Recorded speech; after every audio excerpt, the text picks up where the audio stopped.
In a world of noise, she whispers secrets only the heart can hear.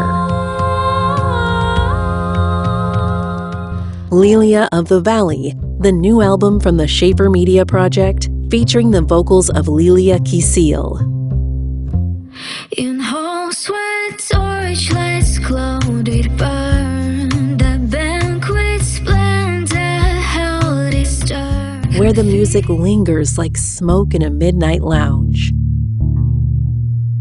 The ticking clock would skip and bend, my heart would thud and never end. Lelia of the Valley, available February 27th. Let her voice carry you away. Lay thy bow of pearl apart, and the crystal shine and quiver. Of Mice and Men by John Steinbeck. The sun hung low over the golden foothill slopes of the Salinas Valley, casting long shadows across the brush and the sandy bank where Salinas River ran deep and green. In the late afternoon heat of a Thursday, two men emerged from the dusty path that followed the river's edge. George Milton walked ahead, small and quick, dark of face, with restless eyes and sharp, strong features. Behind him lumbered Lennie Small, a huge man, shapeless of face, with large, pale eyes and wide, sloping shoulders. He walked heavily, dragging his feet a little, the way a bear drags his paws. They had been traveling all day, let off a bus too early for the ranch where they hoped to find work. George stopped at the clearing by the pool, dropped his blankets, and looked around with satisfaction. Lennie followed, imitating George's movements exactly, dropping his own bundle in the same spot. George knelt by the water, splashed his face, and drank deeply. Lennie did the same, plunging his whole head in like a horse. As evening settled, George built a small fire and cooked 3 cans of beans. Lennie watched eagerly. When George handed him his portion, Lennie ate in huge bites, then asked for more ketchup. George snapped that there was no ketchup, and the old irritation flared. He told Lennie how easy life would be without him, how he could get a job and keep it, eat where he wanted, go to cat houses. Lennie listened with hurt eyes, threatening to go off into the hills alone. George softened immediately. He apologized, and Lennie brightened. George reminded Lennie why they had run from weed. Lennie had touched the girl's soft red dress because it looked pretty, and she had screamed assault. They had hidden in an irrigation ditch all day while a posse searched. Now, heading to a new ranch near Soledad, George warned Lennie again, say nothing when they arrive. Let George do the talking. If trouble came, Lennie was to come back here to the spot by the river and wait. Lennie smiled dreamily. George began the familiar story of their dream. Someday they would have enough money to buy a little piece of land, a few acres, with a windmill, a garden, pigs, chickens, and alfalfa for the rabbits. Lennie would tend the rabbits, pet them softly. George would work when he felt like it, and they would live off the fat of the land. Lennie repeated the words in ecstasy. George told the story slowly, savoring each detail until the fire died and they slept under the stars. The next morning they reached the ranch.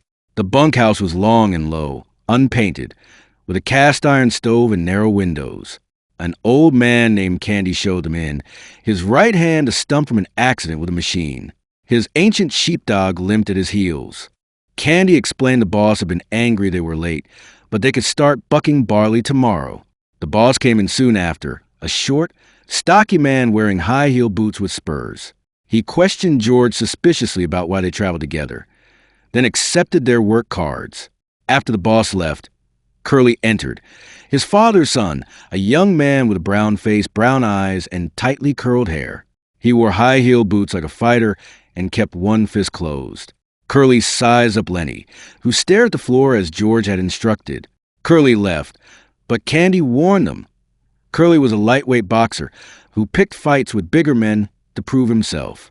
He had recently married a tart who gave everyone the eye.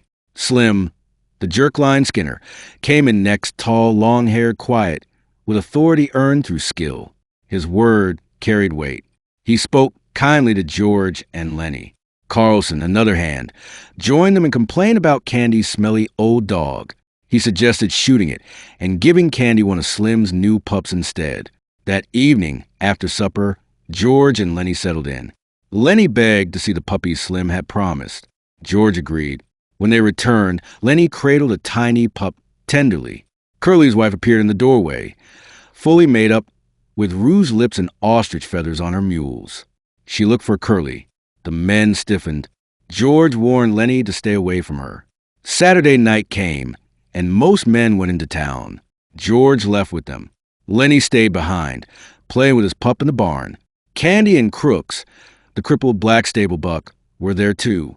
Crooks lived alone in the harness room because of his race. He had books and pride. When Lennie entered innocently, Crooks bristled at the intrusion, but softened as Lennie talked about the rabbits. Candy joined them, and the three lonely men spoke of the dream farm. Crooks scoffed at first.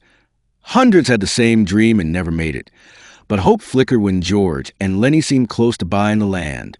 Curly's wife entered again, complaining of boredom. She teased the men, calling them bindle stiffs. Crooks told her to leave. When Curly appeared, looking for her, tension rose. She flirted openly. Curly left angrily. Sunday afternoon, the ranch was quiet. Most men played horseshoes outside. Lennie sat in the barn stroking his pup, which he had accidentally killed by petting too hard.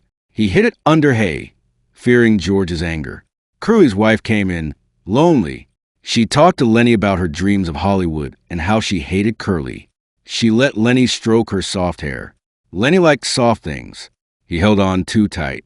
She panicked and screamed. Lennie, terrified, clamped his hand over her mouth to quiet her. She struggled. Lennie shook her, and her neck snapped. She fell limp. Lennie stared in horror. He knew he had done a bad thing. Remembering George's instructions, he fled to the river clearing, taking the dead pup with him to bury. Candy found the body first. He fetched George. George looked down at the woman, face pale. He knew what had happened. Curly would want blood. The men would lynch Lennie. George asked Candy to wait 10 minutes before telling the others, giving him time to get away. Curly stormed in, saw his wife, and raged. He ordered a search party, vowing to shoot Lennie in the guts so he would suffer. Carlson grabbed his Luger. The men scattered to find Lennie. George slipped away and headed to the river. He found Lennie hiding in the brush, trembling. Lennie expected anger, but George spoke gently. He sat beside him. Lennie babbled about running away to live in a cave. George said no, they would go on together. He asked Lennie to look across the river and imagine their little place. As he had so many times, George began the story. The land, the garden, the cows, the alfalfa, and especially the rabbits Lennie would tend. Lennie smiled, eyes shining, lost in the vision. George drew Carlson's pistol from his coat. His hand shook. The sound of the search party grew nearer. Voices, footsteps. George steadied the gun at the back of Lennie's head. Lennie begged to hear more about the rabbits. George continued the description, voice cracking. Then he pulled the trigger. The shot cracked through the clearing. Lennie's body jerked and fell. George dropped the gun. The men burst into the clearing. Curly stared down. Slim looked at George with understanding.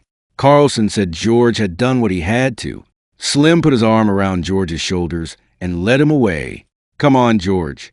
Me and you'll go in and get a drink. Curly and Carlson watched them go, puzzled. The pool rippled quietly. A water snake glided across, and a heron swallowed it.